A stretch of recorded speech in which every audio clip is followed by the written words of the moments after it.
In a previous video, I went over the different plans that Frontier have for the future of Elite Dangerous, and so in today's video I wanted to talk about one of these plans in particular, which ironically is the upcoming feature which we know nothing about yet.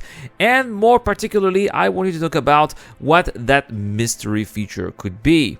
Hi, I'm Irad, and so for those of you who are new to the channel, I enjoy talking about games in general, and also I have published about 2,000 Star Citizen videos, but today I am returning to the roots of the channel, as some of my very first videos that I made 6 years ago were about Elite Dangerous, and since 2024 might be an interesting game for the year, there might be some more content coming up for this game as well. You see, despite not playing it much anymore, barely at all in fact, I actually considered Elite Dangerous to be a diamond in the rough with unlimited potential that's just been incredibly mismanaged. The game could and should have been so much more than what it is today. The ability to take a ship and fly to explore any location we'd like comes with as much gameplay possibilities as possible, possibilities which over the 10 years last span of the game have mostly failed to materialize. Sure, over time, passenger transport was added, the ability to land on planets was added, and we've had a very complex ship upgrade system and eventually the ability to get out of our ships to explore the world, stations or outposts that we visited.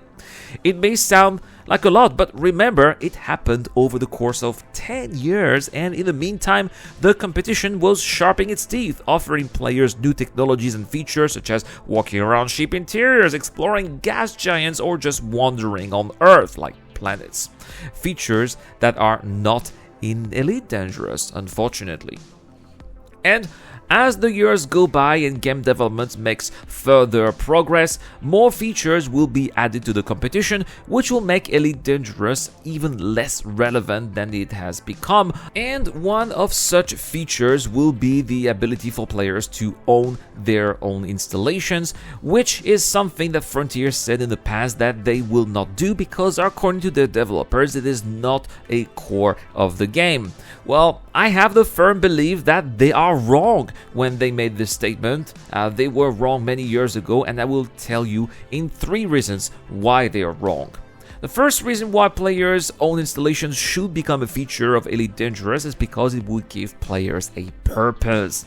Right now, when you look at it, the reasons for playing Elite Dangerous remain rather limited. I mean, sure, you can choose to explore as many systems as you want, but for what? To see your name next to the system's name on the map? To satisfy your curiosity? That's not very meaningful when you look at it. Sure, you can try to grind to upgrade your ship, but to do what? Combat missions versus NPCs? Kill some annoying aliens? That can get repetitive very quickly. Instead, letting players build their own facilities would potentially involve all of the current gameplay loops available in the game and also encourage players to take part in them. Need resources to build a building or craft goods and items? Mine or source them. Need potential employers or buyers or employees? Transport them. Need to feed them and cater to their needs? Transport that too. You need to sell the surplus? Transport that as well. And if you are being robbed or raided, defend yourself. There would just be so much to do. I just don't understand why Frontier haven't considered it. And allowing players to create their own installations would have another major benefit. It would greatly contribute to populating the game's galaxy. Right now, the game is only populated within the main population cluster around Sol, called the Bubble, and a few smaller bubbles around the system called Colonia or the Pleiades. Letting players create their own installations would therefore help them settle players anywhere they want. Settlements would no longer be based off humanity's cradle, but on actual supply and demand, where resources are located and where buyers could be found. Allowing players to own their own installations would therefore set the basis for a player-run economy, one of the major elements of any successful MMO, something that Elite is currently lacking. And to make players' own installations meaningful enough, Frontier would have to let players own so much more than mere small outposts or player-owned carriers like we have right now, which is the closest thing to what I'm proposing. No, here I am talking about potential cities on planet surfaces and actual space stations. I'm talking about breaking Frontier's conservative barriers and let players go as far as they want or can in terms of scale and creativity.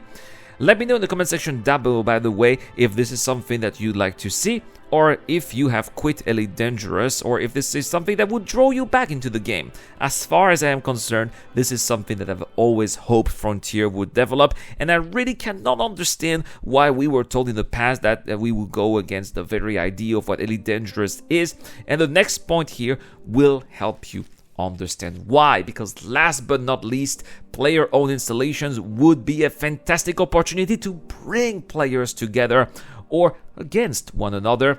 In other words, such a feature would greatly benefit a phenomenon known as emergent gameplay. So, if you are not familiar with the term, emergent gameplay is when players, through their own initiative, create gameplay situations that were not crafted by the developers themselves. For example, if a player asks another player to buy their goods or sell them somewhere else, well, this is a mission that was not made by the developers, so it is emergent gameplay. If a group of players regularly attacks another group of players and that other group retaliates, that is emergent gameplay. If large amounts of resources could be needed for a player here to have because they decided to build their own space station, that would be emergent gameplay as well. And this is where I disagree when Frontier tells us that player property is not the core of the game. How is this not the core of the game if it involves all of the core gameplay mechanics of the game? I think that instead Frontiers just misses a great opportunity to put players together and get them excited about something that would add a purpose for playing the game, recuperate players who had lost interest in it, and attract new players who would not necessarily have been interested in the game before but could be attracted by this new form of industrialist gameplay. So there we have it, guys. This is the feature that I hope we will see later this year in Elite Dangerous. Of course, this was pure speculation. It could absolutely be something else. If you have another idea, let me know in the comment section below, something in mind, or perhaps even a leak. I'm very excited to know what you guys have to share. Personally, given Frontier's track record, I think that we should be prepared to be disappointed once again. Maybe we will fight these damn annoying Thargoids in FPS combat. I imagine the grind already to engineer suits and weapons to be effective against these enemies. No thank you. Or perhaps it's going to be the addition of ship interiors but with no real associated gameplay, or perhaps I'm just being too negative and cynical. I guess the best thing to do at this point is just to wait and see. With that comes the end of this video. Once again, thank you so much for watching, and a huge thanks to my Patreon and YouTube members for keeping the lights on. If you do want to support the channel as well, you will find the links in the description down below. I wish you guys a wonderful day. Take care, everyone, and I will see you guys in the next video. Cheers.